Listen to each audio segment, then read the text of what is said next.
حاتم تائی کی بیٹی قیدی ہو کے آئی تھی اور مسلمان مجاہدین نے اس کے علاقے پر حملہ کیا تو وہ قیدیوں کے ساتھ آئی. حضور علیہ السلام نے اسے آزاد کر دیا.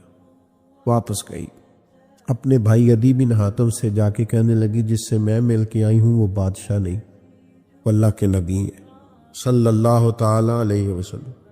بادشاہوں کے یہ مزاج نہیں ہوتے، ان کے یہ طریقے نہیں ہوتے. جن سے میں مل کے آئی نا، مل کے حضور سے گئی ہے، لیکن حضور سے ملنے کے بعد اس کے ذہن میں آ گیا یہ اللہ کے نبی ہے. تیری حیات پاک کا ہر لمحہ پیغمبر لگے. حضور سے مل کے گئی اور جا کے اس نے یہ اپنے بھائی سے کہا. تو عدی جو تھے وہ ظاہر ہے حاتم تائی نے زندگی میں بڑے بڑے بادشاہوں سے، بڑے بڑے لوگوں سے ملاقات کی تھی. تو عدی کہنے لگا کہ میں اسی طرح عورتوں کے کہنوں پہ نہیں مانتا، میں خود جاؤں گا. عدی آئے مسجد میں، حضور تشریف فرما. سادی سی مسجد، غلاموں کے بیچ آقا تشریف فرما، اور بڑا انفرادی سا رنگ ہے، بڑی سادگی ہے. عدی کہتے ہیں دل پہ چوٹ آئی. یہ بادشاہ ہوتے تو محل ہوتا، یہ بادشاہ ہوتے تو لاؤ لشکر ہوتے، ہٹو بچوں کی داستانیں ہوتی، لیکن یہ سادگی، یہ خوبصورتی، یہ وزاداری، یہ غریب پروری، یہ بندہ نوازی، دل پہ چوٹ لگی. لیکن میرے دل میں خیال آیا کہ مسجد تو سادی ہے، شاید گھر بڑا عالی شان ہو. یہ بھی ہوتا ہے، یہ بھی ہوتا ہے. ہم نے دیکھا ہے بعض جگہوں پہ لوگ اپنے ذاتی گھر تو بڑے اونچے بنا لیتے ہیں، لیکن اپنے ابا جی کا دربار بنا رہے ہوتے ہیں تو اس پہ ساری زندگی بالے ہی کھڑے رہتے ہیں. گو کیتی ہے تواڈے پیراں دا دربار بندا ہے، تعاون کرو. اور بھئی تیرے بھی کچھ لگتے تھے پیر صاحب، تو بھی کچھ کر. یہ رویے ہم نے دیکھے ہیں الا ماشاءاللہ. بھائی عدی کہنے لگے میں گھر جاؤں گا، گھر دیکھوں گا. میرے دل میں خیال آیا پر قربان جاؤں مدینے والے محبوب کے. حضور فرمانے لگے چل میں تجھے گھر لے چلوں. کہتے میرے دل میں خیال تھا. حضور مجھے گھر لے گئے. پھر میں کاشانہ نور پہ پہنچا. پھر میں اس جگہ پہنچا جہاں حضرت جبریل بھی اجازت لے کے حاضر ہوتے.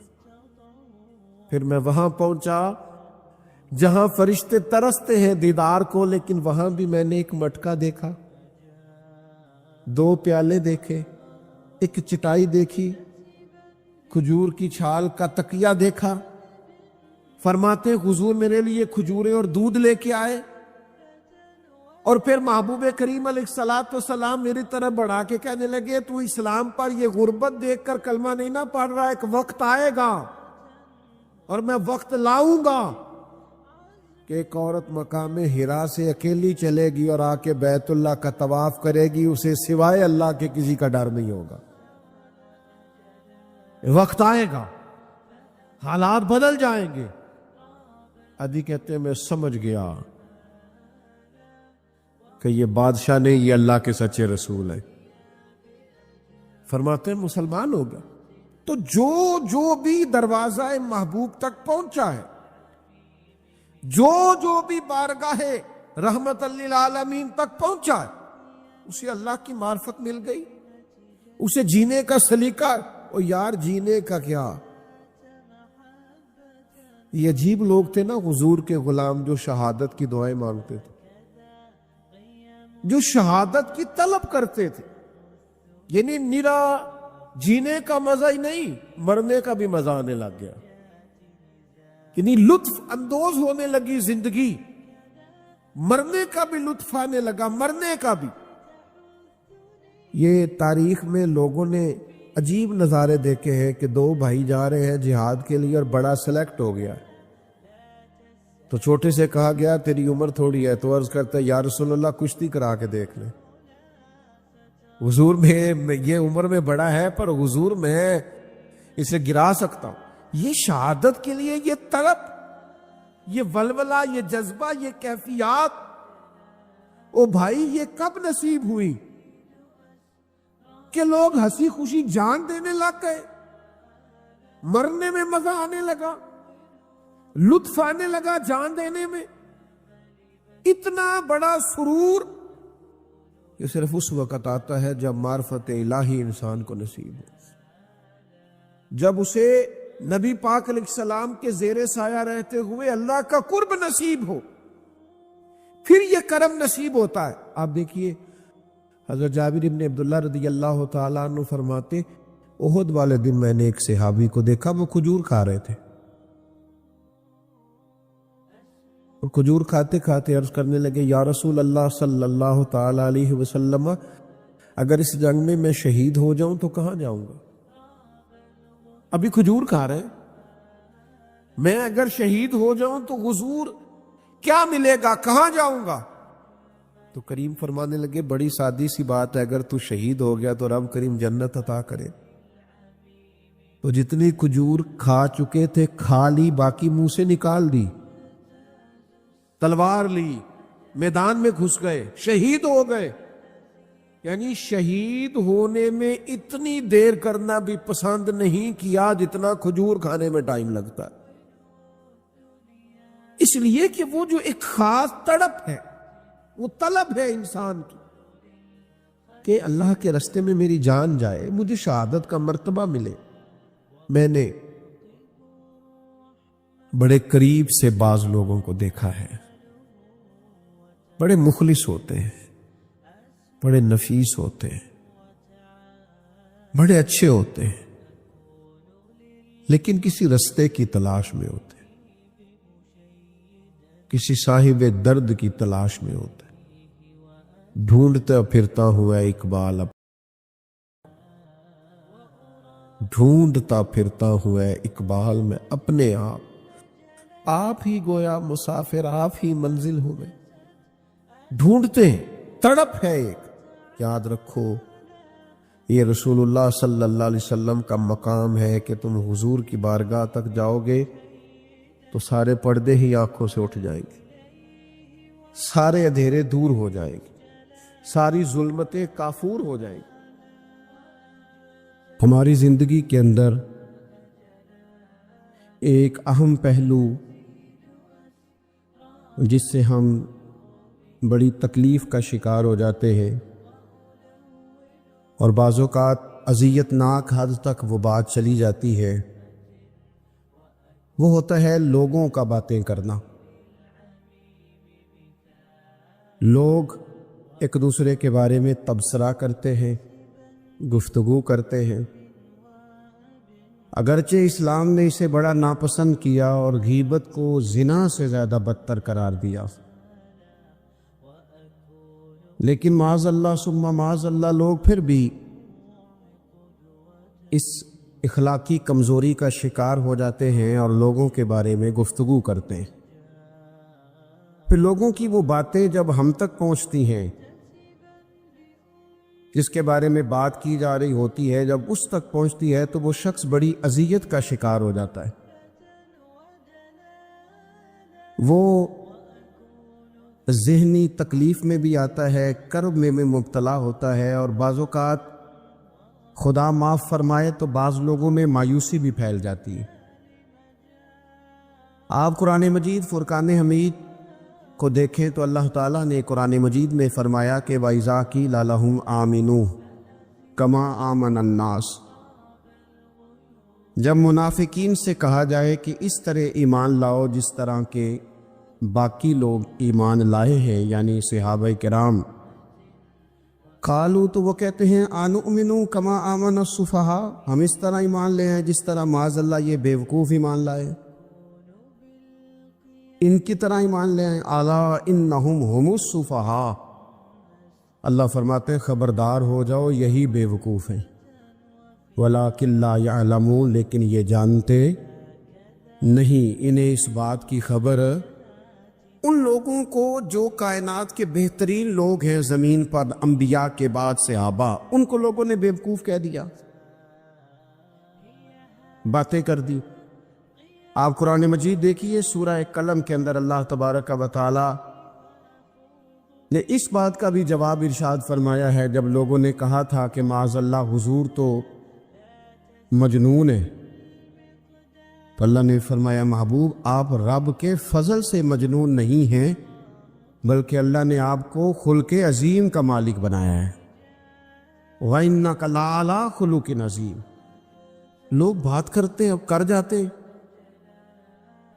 اور شوق رکھتے ہیں تبصرہ کرنے کا، تو میں نے بہت سارے لوگ ایسے زندگی میں دیکھے ہیں جو لوگوں کی باتوں کی وجہ سے اذیت میں آ گئے، تکلیف کا شکار ہو گئے، اور میں اور آپ تو کسی کھاتے میں نہیں۔ حضرت ابوبکر صدیق رضی اللہ تعالیٰ عنہ جیسے لوگ، افضل البشر بعد الانبیاء بالتحقیق حضرت صدیق اکبر، آپ قرآن مجید 30ویں پارے کی تلاوت میں یہ بات دیکھیں گے کہ جب حضرت ابوبکر صدیق نے غریب غلاموں کو خرید کر آزاد کرنا شروع کیا، حضرت بلال حبشی کو، حضرت عامر بن فہیرہ کو اور کچھ غلاموں کو خرید کر آزاد کیا، تو لوگ کہنے لگے کہ یہ بلال نے کبھی کوئی احسان کیا ہوگا ابو بکر پر، تبھی تو خرید کے آزاد کیا ہے، ورنہ کیا ضرورت تھی اتنے پیسے لگانے کی، کوئی تو بات ہوگی۔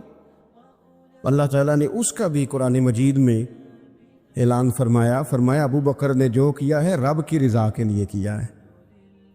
تو گفتگو کرنا، بات کرنا، لوگوں کا اتنا یہ خطرناک مزاج ہے، ایک جملہ کہہ کہ لوگ سائڈ پہ ہو جاتے ہیں، بندہ بیچارہ ساری رات تڑپتا رہتا ہے، ایک فکرے کا تبصرہ کر کے لوگ کونے میں چھپ جاتے، اور کسی آدمی کے لیے وہ اسے سولی پہ لٹکا جاتے، اپنی زبان کے تیروں سے لوگ پریشان کرتے۔ پہلے تو اللہ سے یہ معافی مانگے کہ رب اس جرم سے ہمیں محفوظ فرمائے، اور اب تو لوگوں کی زبانیں اتنی لمبی ہو گئیں کہ وہ صحابہ تک چلی گئی ہیں، اہل بیت نبوت تک چلی گئی۔ تبصروں کے شوق میں لوگوں نے یہ دیکھا ہی نہیں کہ میری حیثیت کیا ہے اور میں بات کس کی کر رہا ہوں، میری اوقات کیا ہے اور میں تبصرہ کس پہ کر رہا ہوں۔ بے باک ہونا اور بات ہے، اور بدتمیز ہونا، ان دونوں میں فرق ہوتا ہے۔ تو میرے عزیز، ایک تو اس سے پرہیز کریں، اور کہیں گے اب ہوتا کیا ہے، ہم اس کا نفسیاتی اثر لیتے ہیں، ہم اس کا اثر لیتے ہیں۔ میں اکثر کہتا ہوں سارے لوگ ہی کانوں کے کچے ہوتے ہیں، کچھ تھوڑے زیادہ ہوتے ہیں، کچھ تھوڑے کم ہوتے ہیں، اور بعض لوگ کہتے ہیں اتنے لوگ فلانے بندے کی بات مانتے ہیں۔ تو میں نے کہا دنیا میں تو آج بھی کافر زیادہ ہیں، کافر زیادہ ہیں، شیطان کے پیروکار آج بھی، تو زیادہ ہونا کوئی آپ کی دلیل ہے ہمیشہ؟ یہ کیا بات ہوئی کہ فلانے کی اتنے لوگ بات مانتے؟ یہاں تو میں نے یہ دیکھا ہے اس معاشرے میں کہ جھوٹے سے جھوٹا آدمی، اس کے بھی فالور ہوتے ہیں، دغے باز سے دغے باز بندہ، اس کے بھی گویوں کے فالور، اداکاروں کے فالور، فلانے کے فالور۔ اس کا یہ تو بھئی انسان کا مزاج ہے، ہر بندہ کانوں کا کچا ہے، کوئی تھوڑا زیادہ کچا ہے، کوئی تھوڑا کم کچا ہے، تو باتیں تو ہوگی، لوگ منہ میں زبان رکھتے ہیں تو گفتگو تو کریں گے۔ اب یہ اثر لینے والے پہ ہے کہ وہ اس کا اثر کس طرح کا لیتا ہے۔ ہمارے ہاں بڑے بڑے سمجھدار لوگ نفسیاتی ہو جاتے ہیں، بڑی بڑی سمجھدار خواتین نفسیاتی ہو جاتی ہیں، میری ساس باتیں کرتی ہے، میری نند باتیں کرتی ہے، مجھے فلانا باتیں کرتا ہے، مجھے فلانا۔ بھائی باتیں، جس کے منہ میں زبان ہے اس نے بات تو کرنی ہے۔ اب آپ نے کیوں یہ دعویٰ کر لیا ہے کہ آپ اتنے اونچے چلے جائیں کہ آپ کو بات ہی کوئی نہ کرے؟ کیا حرج ہے اس میں؟ اگر کوئی آپ کو بات کر دے تو کیا ہے، ہم کسی نے کر لی تو پھر کیا ہوا؟ اس کا اتنا اثر قبول کرنا کہ ساری رات سونا ہی نہ، پریشان ہو جانا۔ اور بعض لوگ ایسے ہیں جنہیں اتنی باتیں نہیں ہوتی جتنی انہیں ٹینشن ہوتی ہے، یعنی وہ دو بندے کونے میں کھڑے ہیں تو میری ہی بات کر رہے، اور بھائی وہ اتنا اہم نہیں ہے، انہیں کوئی اور کام بھی ہو سکتا ہے، تیری بات ہی انہوں نے کرنی۔ بلا وجہ لوگ سمجھتے ہیں کہ میں بڑا اہم آدمی ہوں، وہاں بھی مجھ پہ تبصرہ ہو رہا ہے، یہاں بھی ہو رہا ہے۔ اس پہلو سے باہر آئیں، اس کمپلیکس سے نکل آئیں۔ ابن حزم کہتے ہیں کہ مصر میں ایک تاجر بڑا کامیاب ہو گیا تھا، بڑا کامیاب تاجر ہو گیا، تو زندگی میں جتنے لوگ بھی کامیاب ہوتے ہیں ان سے حسد ہوتا ہے، اس سے بھی اس کے ارد گرد کے لوگوں نے حسد شروع کیا۔ اب تاجروں نے پلاننگ کی کہ اسے خراب کیسے کرنا ہے، وہ ایک دن اپنے گھر سے نکلا، سفید کرتا سفید پگڑی باندھ کے باہر۔ اب 5-6 لوگوں نے پہلے سے منصوبہ بندی کی ہوئی تھی۔ ایک صاحب اسے ملے، کہنے لگے ماشاءاللہ آج تو سفید کرتے پر سبز امامہ سبز پگڑی بڑی ہی اچھی لگ رہی ہے۔ تو ہنس کے کہنے لگا لگتا ہے آپ سو کے اٹھ کے آئے ہیں، پگڑی تو میری سفید ہے۔ اس نے کہا چلو پگڑی تو سبز ہی ہے، باقی آپ نہیں مانتے تو آپ کی مرضی۔ وہ آگے بڑھا تو اب کیونکہ پلاننگ تھی تو ایک شخص اور ملا، اس نے کہا کیا بات ہے، سفید کرتے پر آپ کا پیلے رنگ کا امامہ کیا جچتا ہے؟ اس نے کہا یار کو خدا کا خوف کر۔ ہنس کے کہا کیا ہو گیا، تیری اینک کا نمبر تو نہیں تبدیل ہونے والا ہوا؟ اور بھائی میں نے تو سفید کرتا اور سفید ہی امامہ باندھا ہے۔ اب 2-3 لوگوں کی دفعہ تو وہ مسکرایا، لیکن وہ ڈھیر سارے لوگوں نے منصوبہ بندی کی تھی۔ وہ جب چوتھے کے پاس گیا تو اس نے بھی کہا کہ کیا بات ہے سفید کرتے پر پیلے رنگ کے امامے کی؟ اس نے کہا پیلا کہاں ہے؟ اب وہ غصے ہونے لگا۔ اب وہ چھٹے کے پاس گیا تو اس نے کہا جناب کیا بات ہے سفید کرتا اور کالا امامہ؟ اب وہ غصے میں اتنا باولا ہوا کہ پہلے ہنسا پھر رویا، پھر اسے سمجھ نہ آئی کہ دکان کا تالا کس چابی سے میں نے کھولنا ہے۔ بس وہ شام ہوئی تو اس بیچارے کو بچوں نے روڑے مارنے شروع کر دیے۔ وہ اتنی تکلیف میں آ گیا کہ لوگ اسے پاگل کہنے لگے۔ کیوں؟ اس لیے کہ لوگ منصوبہ بند، افواہ تھی نا کہ میری طبیعت خراب ہے، تو لوگوں نے حال پوچھ پوچھ کر بیمار کر دیا۔ لوگوں کی باتیں، لوگوں کے تبصرے، لوگوں کے کومنٹس۔ بولے امام شافعی فرمانے لگے لوگوں کی باتیں پتھروں کی طرح ہوتی ہیں، یہ روڑوں کی طرح ہوتی ہیں، اگر انہیں کمر کے اوپر رکھ لو گے نا تو یہ تمہاری کمر توڑ دیں گی، اور اگر تم ان کو اپنے پیروں کے نیچے رکھ لو گے تو تمہارا قد اونچا ہو جائے گا۔ بس دنیا میں وہ لوگ پریشان ہوتے ہیں جو لوگوں کی باتوں کو کندھوں پر سوار کر لیتے، جو پیروں کے نیچے رکھے، جو پاؤں کے نیچے رکھے ان کا قد۔ وہ پرانے زمانے میں نا عارف رومی رحمۃ اللہ علیہ فرماتے ہیں کہ ایک بیل گائے گر گئی تھی کنویں کے اندر، تب وہ لوگ اس کو نکال تو نہیں سکتے تھے، تو انہوں نے اس طرح کیا کہ مٹی ڈالنی شروع کر دی کہ اب بدبو آئے گی، پریشانی ہوگی، تو اس کو بند کر دیتے ہیں اندر ہی کنویں کو، کنواں نئی جگہ پہ کھود لیتے۔ انہوں نے جب اس کے اندر مٹی ڈالی نا تو وہ گائیں جو تھی وہ مٹی جھاڑ کے تو مٹی کے اوپر آ گئی، انہوں نے پھر مٹی ڈالی تو وہ تھوڑی اور اوپر آ گئی، اور مٹی ڈالی تو اور وہ مٹی ڈالتے گئے اور گائیں وہاں سے کنویں سے باہر آ گئی۔ لوگوں نے دفن کرنا چاہا، وہ باہر نکل آئی۔ او میرے بھائی، لوگ بھی اپنی باتوں میں دفن کرنا چاہتے ہیں، لیکن یاد رکھنا جو چمکنے والے تھے وہ چمکتے ہی رہے، جن کو اللہ نے عزت دی تھی ان کی گھٹائی کوئی نہیں سکا۔ اتنی لمبی زبانیں کھول کے لوگوں نے صحابہ کے بارے میں باتیں کی، باتیں ہو رہی ہیں، لوگ جن کو دبانا چاہتے تھے۔ آج نہیں صوفیاء کی مخالفت شروع ہوئی، ان کے زمانے میں بھی ہوئی، ان کے دور میں ان کے خلاف کتابیں لکھی گئیں، لکھنے والے خدا جانے کہاں ہیں، اور داتا صاحب ہو رہی ہے، خواجہ صاحب ہو رہی ہے۔ حضور غوث اعظم کے ان کے زمانے میں بھی ایسا نہیں ہوا کہ بڑی خوشی سے لوگوں نے آگے بڑھ کے پھول ڈالے ہوں، ان کے دور میں باقاعدہ جتھے تیار ہوئے، جتھے، اور پورا کام کیا گیا۔ اور ویسے بھی اگر کوئی شخص آپ کا مخالف ہی نہیں ہے تو پھر آپ کو چمکنے کا مزہ کیسے آئے گا؟ کوئی تو مخالف ہو نا، کوئی تو ہو نا جو کوئی بات کرے۔ دیکھیں نا، اگر اندھیرا نہ ہو، رات نہ ہو، تو بلب کی کوئی اہمیت رہ جائے گی؟ یہ چمکتا ہی تب ہے جب اندھیرا زیادہ ہوتا ہے۔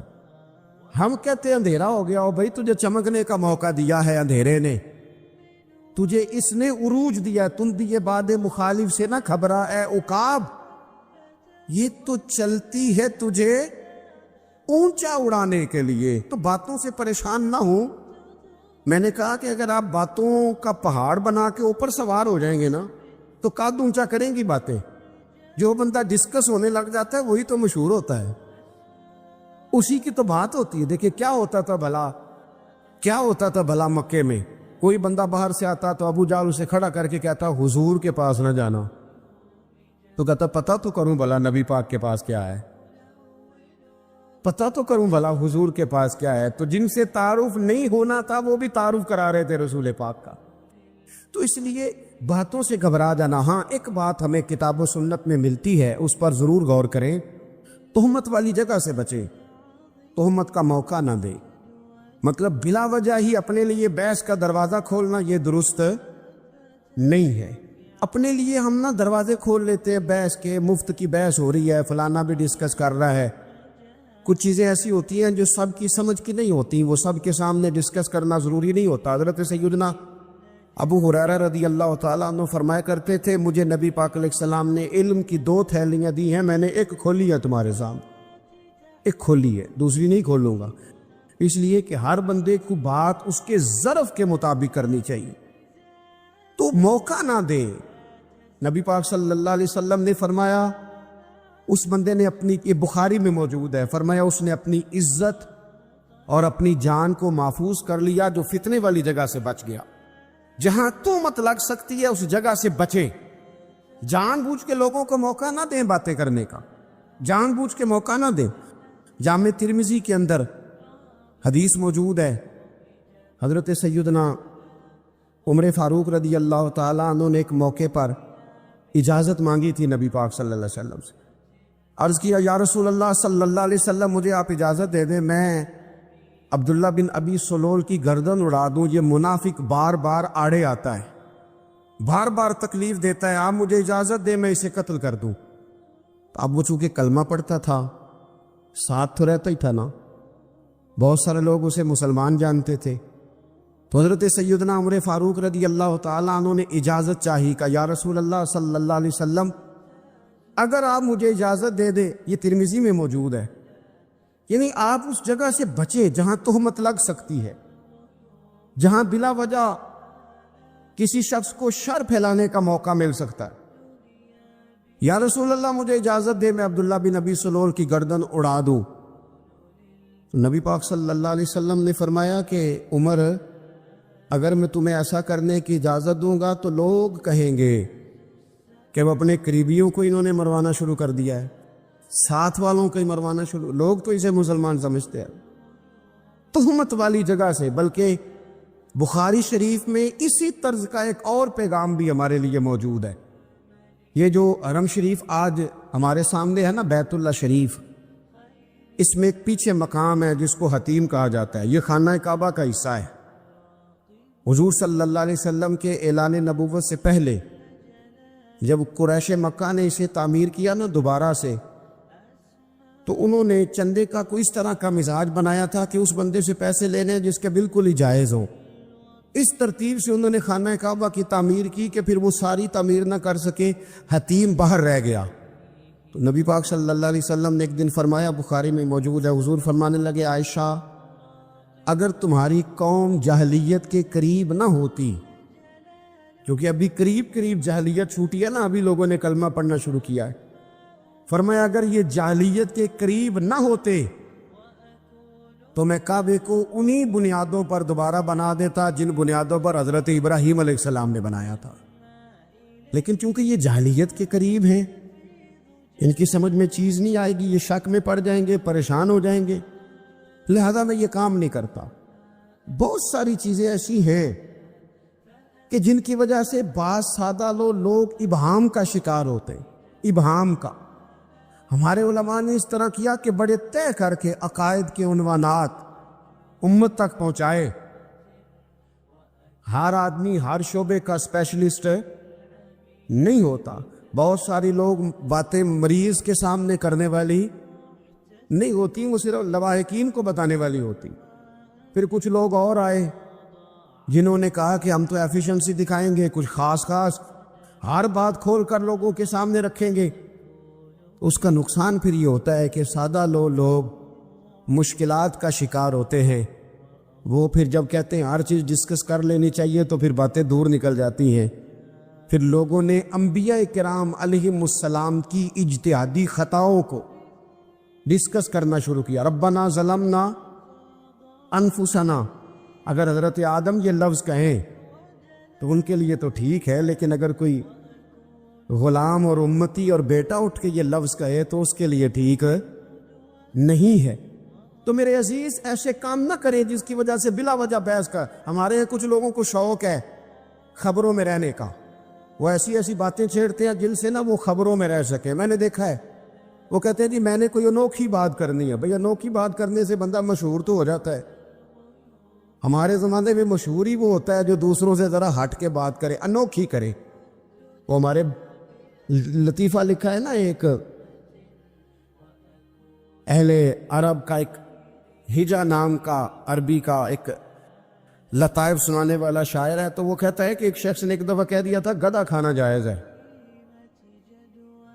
اور بڑے بڑے علماء اس کے گھر چلے گئے کہ بھئی کوئی دلیل، کوئی جزیہ، کوئی کہاں سے، کوئی کتاب، کوئی حوالہ، کوئی شے۔ اس نے کہا روز آؤ گے ایک ایک بندے کو بتاؤں گا، کٹھا اسٹیج لگاؤ، ایک کی دفعہ حوالے دیتا ہوں، روز نہیں دیے جاتے۔ اس اسٹیج لگ گیا، دنیا جمع ہو گئی، جنہوں نے کبھی ٹائم نہیں نکالنا، یہ ذرا انوکھی بات جو کر رہا تھا، وہ سارے لوگ آ گئے۔ تو وہ اسٹیج پہ چڑھا تو کہنے لگا مجھے جانتا کوئی نہیں تھا، چلو اب بدنام جو ہوں گے تو کیا نام نہ ہوگا، اب قیامت تک کہو گے تو صحیح نہ۔ اس مولوی دے گھر جنہیں ایک بار آخیا نہیں سی گدھا کھانا جائز ہے، چلو بدنام جو ہوں گے تو کیا۔ تو بہت سارے ایسے لوگ ہیں جو ہیں بدنام، پر چلو نام تو ہو گیا نا، بدنامی صحیح صحیح، شرارت صحیح صحیح، شیطانیت صحیح صحیح، لیکن نام تو ہو گیا۔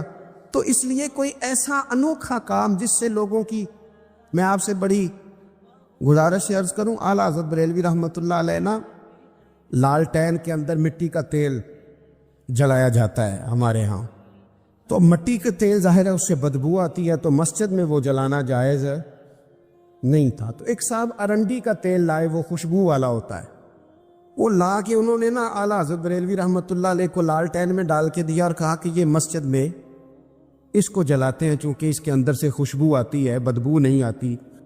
تو وہ جو شرعی عذر ہے نا، حضور نے فرمایا کہ جمعے والے دن غسل کر کے آؤ تاکہ کسی کے پسینے سے ایک دوسرے کو تکلیف نہ ہو۔ کچا لہسن پیاز کھا کے مسجد آنا اس لیے منع کر دیا گیا کہ منہ کی بدبو سے تکلیف ہو، تو مسجد میں کوئی ایسی چیز جو بدبو کا باعث بنے منع ہے۔ اب انہوں نے وہ تیل لا کے لالٹین میں ڈالا جس سے خوشبو آتی تھی اور لالٹین بھی روشن ہوتی تھی۔ اعلیٰ حضرت فاضل بریلوی رحمۃ اللہ علیہ اپنی اس خادم سے فرمانے لگے کہ اب لوگ تو آئیں گے نا، تو ہمارے علاقے میں تو ساری دنیا مٹی کے تیل سے ہی چلاتی ہے، تو اب آپ نے ایک خوشبو والا تیل لا کے ڈال تو دیا ہے اس کے اندر لالٹین میں، پر یہ لوگوں کو بتائے گا کون کہ یہ تیل وہ نہیں ہے؟ لوگ تو یہاں سے دیکھ کے جائیں گے اور جا کے کہیں گے کہ اتنے بڑے عالم کی مسجد میں اگر جل رہا ہے تو ہم کیوں نہ جلائیں۔ تو فرمانے لگے وہ شخص کے حضور پھر حال کیا ہے؟ فرمانے لگے آپ فرضوں کا سلام پھیر کے دعا سے پہلے لالٹین کے پاس کھڑے ہو جائیں، اور جو بندہ گزرے اسے بتاتے جائیں کہ یہ مٹی کا تیل نہیں، یہ مٹی کا تیل نہیں، یہ مٹی کا تیل۔ ہر شخص کے ذہن تک بات اتر جائے تاکہ لوگ کسی ایسی چیز کا شکار نہ ہو جائیں جس سے کہ ان کے مزاج میں کوئی غیر شرعی چیز عروج پکڑ لے۔ تو میرے عزیز ہم نہ کچھ بدگمانیاں لوگوں کے اندر لوگ ڈالتے۔ ہمارے ہاں بالخصوص پاکستان میں جب سے سیاسی فرقہ واریت شروع ہوئی ہے، سیاسی، ہماری قوم کا مزاج اتنی بری طرح خراب کیا گیا ہے۔ ہمارے نوجوان بچے جو بڑے سنجیدہ پڑھے لکھے، ان کی گفتگو اپنے سیاسی مخالف کے بارے میں اتنی لوز کر دی گئی ہے، اتنی کمزور کر دی گئی، اتنی خوفناک کر دی گئی ہے کہ اس طرح تو کبھی نہیں ہوا تھا۔ یہ مزاج جو لوگوں کو دیا جا رہا ہے، قومیں اپنے اخلاق کے طور پر زندہ رہتی ہیں۔ بد اخلاقیاں کبھی بھی انسانوں کو اونچا کر سکتی، پیچھے رہ جاتے ہیں لوگ۔ تہذیب کسی سوسائٹی کا حسن ہوتا ہے، اور اگر ایک سیاسی مخالف کے لیے آپ کا یہ والا مزاج بن جائے، اپنے سیاسی قد کو اونچا کرنے کے لیے آپ ان چیزوں کا سہارا لیں، یہ درست نہیں ہے۔ اخلاقی رویے میں کہوں گا کسی بھی سیاسی جماعت سے وابستگی ہے وہ 100% رکھے جو اس کی سمجھ میں آتی ہے، لیکن اپنے اخلاقی مزاج کو کبھی کمزور نہ ہونے دے، اخلاقی رویہ کبھی کمزور نہ ہونے دے۔ یہ کیسے ہو سکتا؟ دیکھیں ابو جال، ابو لہب، عتبہ، عتیبہ، شیبہ، وہ وہی باتیں کر سکتے تھے جو ان کے مزاج کی تھیں، جو آج تک لوگ کسی بھی دیندار کے بارے میں کرتے. تو انہوں نے وہی باتیں آ کے کی تھی جناب ابو طالب کے ساتھ. انہوں نے کہا تھا کہ اگر معاذ اللہ ان کو دولت چاہیے تو ہم دیتے ہیں. بڑے سے بڑے مخلص آدمی پر آج لوگ دعویٰ نہیں کرتے کہ دولت کے لیے لگا ہوا ہے. انہوں نے کہا دولت چاہیے تو دیتے ہیں، اگر کسی خاتون سے نکاح کرنا چاہتے ہیں تو کرا دیتے ہیں، سرداری چاہیے تو دے دیتے ہیں. اب یہ سوچ ہی اتنی ہے، اس سے آگے جاتی نہیں. وہ معاذ اللہ حضور کے بارے میں اور بھی باتیں کرتے، یہ شاعر ہیں، یہ جادوگر ہیں، یہ فلاں ہیں. لیکن میرے نبی پاک علیہ الصلوۃ والسلام نے کبھی بھی ان کی ذاتی زندگی کو ڈسکس نہیں کیا، کبھی نہیں کیا. ابو جہل شراب پیتا تھا، لیکن حضور نے کبھی سوسائٹی میں یہ بات لوگوں کے سامنے بیان نہیں کی. وہ لوگوں کے پیسے دبا لیتا تھا، کئی جگہوں پہ حضور نے پیسے نکلوا کے دیے، لیکن جگہ جگہ گلی گلی کھڑے ہو کے حضور نے یہ نہیں فرمایا کہ یہ اس طرح کا ہے. آپ اپنے مخالفین کے بارے میں ضرور کلیم کریں، ثبوت کے ساتھ ضرور بات کریں، یہ ضروری ہے، لیکن آپ کا رویہ اتنا گرا ہوا نہیں ہونا چاہیے کہ لوگ سمجھیں کہ یہ قوم تو اخلاق سے ہٹ گئی ہے. آپ اختلاف کریں، لیکن اختلاف کے بھی آداب ہوتے ہیں. اس ادب کے دائرے کے اندر رہ کے صحابہ کے بیچ بھی خدائے کا اختلاف ہو جاتا تھا، ہو جاتا ہے، ہو جایا کرتا ہے. حضور اس اختلاف کو قبول کرتے، بھئی ہو جاتا ہے رائے کا اختلاف اپنوں میں، لیکن اس کے اندر انسان توہین پہ اتر آئے، اس کا لہجہ اس طرح کا ہو جائے جس طرح کی بازاری گفتگو کی جاتی ہے، تو محسوس ہوتا ہے کہ یہ تربیت کا فقدان ہے. یہ لہجے باوقار لوگوں کے نہیں ہوا کرتے. لہجے کو کبھی برا نہ ہونے دیں، انداز کو. لوگ آپ کو چھیڑیں گے، اپنی جگہ پہ کھینچ کے لانے کی کوشش کریں گے، بڑا کچھ لوگ کریں گے، لیکن آپ اپنی جگہ سے آپ تبدیل نہیں ہوں گے. آپ کہیں گے یار میرا ایک معیار ہے، میری ایک حیثیت ہے، میں اپنی حیثیت چھوڑ سکتا؟ میں اپنی حیثیت نہیں چھوڑ سکتا. ہر بندے کو آپ ڈسکس کریں گے. تو تہمت والی جگہ سے ضرور بچے، بدگمانی سے ضرور بچے، لیکن ہر شخص کو اس کے معیار کے مطابق اتر کا جواب دینا یہ باوقار لوگوں کا سٹیٹس نہیں ہوتا. وہ کہتے ہیں جا بات کر جا کے، تو کون ہوتا ہے تیری بات کرے؟ اب ہم ہر شخص کے منہ لگے، یہ کیسے ہو سکتا ہے؟ نبی پاک صلی اللہ علیہ وسلم گزر رہے تھے، صحیح بخاری میں موجود ہے. آپ کی اہلیہ حضرت صفیہ رضی اللہ تعالیٰ عنہ آپ کے ساتھ تھی. رات کا وقت تھا، حضور گزر رہے تھے، تو صحابہ کچھ کھڑے تھے، تو حضور نے ایک کو بلا کے کہا کہ یہ میری بیوی ہے، صفیہ ہیں. عرض کرنے لگے حضور مجھے میری ماں روئے، میں کوئی آپ کے بارے میں بدگمانی کرتا؟ تو حضور نے جواب میں کیا کہا؟ محبوب فرمانے لگے جس طرح رگوں میں خون گردش کرتا ہے نا، شیطان بھی اسی طرح گردش کرتا ہے. ویا حضور بتا رہے ہیں کسی وقت بھی بدگمانی پیدا کر دیتا. میں تمہیں بتا رہا ہوں کہ اپنی اہلیہ کے ساتھ جا رہا ہوں، میری بیوی ہے. کوشش کریں کہ آپ اس جگہ سے بچے جہاں باتیں ہو رہی ہوں. اور اس پہلو پہ تیسری گزارش اس عنوان پر یہ ہے کہ اگر کسی کے بارے میں باتیں ہو رہی ہوں تو فٹافٹ اس کا حصہ بننے کی کوشش نہ کریں، بلکہ آپ کے پاس جب تک کوئی شرعی ثبوت نہیں ہے تب تک آپ اس بات کا حصہ نہ بنیں. ہمارے یہاں بات ہو رہی ہوتی ہے تو دو چار بندے دوڑ کے نا اپنا بھی حصہ ڈالتے، بلکہ میں بڑی ذمہ داری سے یہ بات عرض کروں گا، بات لمبی ہوتی تب ہے جب کوئی بندہ درمیان میں کہہ دیتا ہے نا نہیں تجھے تو تھوڑا پتہ ہے، تھوڑا میں بھی کرتا ہوں. وہ کئی دفعہ وعدہ معاف گواہ بن جاتا ہے، جا کے دوسروں کو خبر کرتا ہے اس نے یہ کہا ہے. حالانکہ بندہ اس سے پوچھے کہ اگر انہوں نے کہا تھا تو اتنا سجن تھا تو وہاں جواب دے کے کیوں نہیں آیا؟ تجھے چاہیے تھا وہیں جواب دیتا، وہیں جا کے جواب دے دیتا. ایک بزرگ کی خدمت میں ایک دفعہ حاضر تھا، ایک بڑے عالم تھے، تو ان کے پاس آ کے ایک شخص نے کہا کہ فلاں آدمی آپ کے بارے میں یہ بات کر رہا تھا. تو وہ ہنس پڑے، فرمانے لگے پھر آپ کہاں تھے؟ کہنے لگے میں وہیں تھا. فرمانے لگے میرا اور آپ کا رشتہ کس طرح کا ہے؟ کہنے لگا جی میں تو شاگرد ہوں، ارادت مند ہوں. تو فرمانے لگے پھر آپ میرے پاس سوال لے کے آ گئے ہیں، آپ نے وہاں جواب کوئی نہیں دیا. فرمانے لگے اب تو میرے سامنے بیٹھ، پہلے اس سوال کا جواب میں تجھے دوں، پہلے تجھے قائل کروں. اگر تو قائل ہوتا نا تو پھر تو یہ بات لے کے میرے پاس نہ آتا، پھر تو وہاں تو کلیئر کر رہا تھا تیرے اندر کجی ہے، تو بات کا حصہ بنا ہے، اور میرے نزدیک اس سے بڑا تو مجرم ہے کہ تو نے بات کو سنا ہے، وہ تو کوئی ہے، اور تو اپنا تھا، تو نے اپنا ہو کے یہ باتیں سنی، تو نے ہاں کی، تو وہاں بیٹھا رہا، تو اپنا تھا۔ اور حضور نے فرمایا محبت تو بندے کو اندھا بہرا اور گونگا کر دیتی ہے، جو کسے دا عاشق ہوئے ہوتے گل اسے دی کرد ہے، 100 مکر بہانے کر کے او دے ہی مرنے مرد ہے۔ تو نے سن کیسے لی؟ تیرے کانوں نے گوارا کیا؟ پہلے تو مطمئن ہو نا، تو اگر مطمئن ہوتا تو بات آگے وہیں جواب دے کے آتا، جب تو ہی غیر مطمئن ہے تو میں کسی اور کو کیا جواب دوں؟ تم مدد کریں اپنے بھائی کی اس معاملے میں کہ اگر آپ کلیئر ہیں تو پھر آپ اسے وہی کلیئر کریں، کہیں یار میری بات سن، یہاں تک تو بات ٹھیک ہے، اس بات کا میں گواہ ہوں، یہ ہو سکتی نہیں۔ اور نبی پاک کا یہ طریقہ ہے، مسند امام احمد بن حنبل میں حدیث موجود ہے، حضرت عبداللہ ابن مسعود رضی اللہ تعالیٰ عنہ، کمال آدمی حضرت عبداللہ ابن مسعود، حضور نے فرمایا عبداللہ ابن مسعود سے قرآن سیکھا کرو، یہ اسی طرح پڑھتے ہیں جس طرح میرے اوپر نازل ہوا تھا۔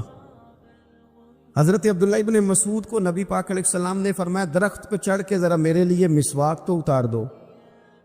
حضرت عبداللہ ابن مسعود کی پنڈلیاں پتلی پتلی تھی، ٹانگیں پتلی تھی، وہ درخت پہ چڑھے، ہوا چلی تو کپڑا تھوڑا ہٹ گیا تو بعض لوگ ان کی پتلی پنڈلیوں کا مذاق اڑانے لگے، معاذ اللہ، دیکھو کیسی باریک باریک پنڈلیاں ہیں، کیا انداز ہے۔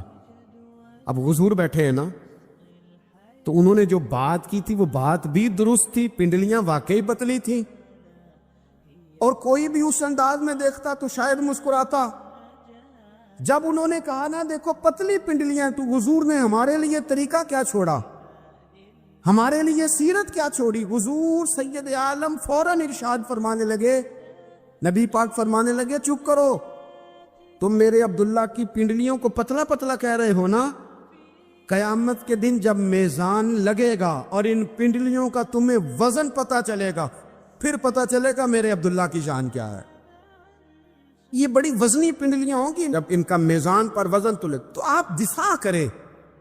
نبی پاک صلی اللہ علیہ وسلم نے فرمایا اگر کسی جگہ تیرے بھائی کی عزت پر حملہ ہو رہا تھا اور تو بچانے پر قادر تھا اور تو نے اس کی عزت سے اس شر کو روک دیا، کہا نہیں یار ایسی بات نہیں ہے، تم غلط کہہ رہے، فرمایا اگر تم کسی کی عزت کا دفاع کرو گے تو فرمایا جہاں تمہاری عزت خراب کی جا رہی ہوگی رب وہاں تمہاری عزت کا دفاع فرمائے گا، اللہ تمہاری عزت کا محافظ بن جائے گا۔ لیکن ہم کیا کرتے ہیں، ہم لوگ باتیں کر رہے ہوتے ہیں تو ہم ان باتوں میں ایک بات اور شامل کرتے ہیں، ہم ان باتوں میں ایک بات اور شامل کر لیتے ہیں اور انداز اختیار کر لیتے ہیں، اور جو آپ کے حق میں ہے اس نے مخالف نہیں ہونا، اور جو مخالف ہے اس نے کبھی حق میں چھوڑیں۔ آپ کس کو قائل کر رہے ہیں؟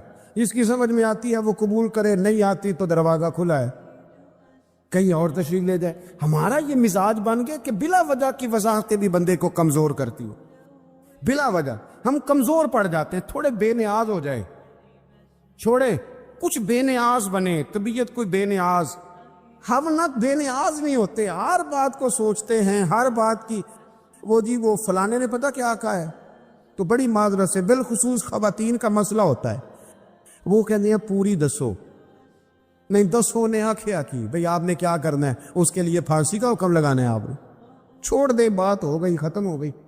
اپنی زندگی میں تھوڑی سی بے نیازی بھی پیدا کریں، تھوڑی سی بے نیازی، ہر ایک کی بات سننا، ہر ایک کی بات پر غور کرنا، ہر بندے پر تبصرہ شروع کر دینا، وہ تو تکلیف آ جائے گی۔ وہیں سے جہاں سے بات شروع کی تھی پھر وہیں لاتا ہوں کہ باتوں کا اثر لیں لیکن صرف خیر کی باتوں کا اثر لیں، لیکن صرف اچھے لوگوں کی باتوں کا۔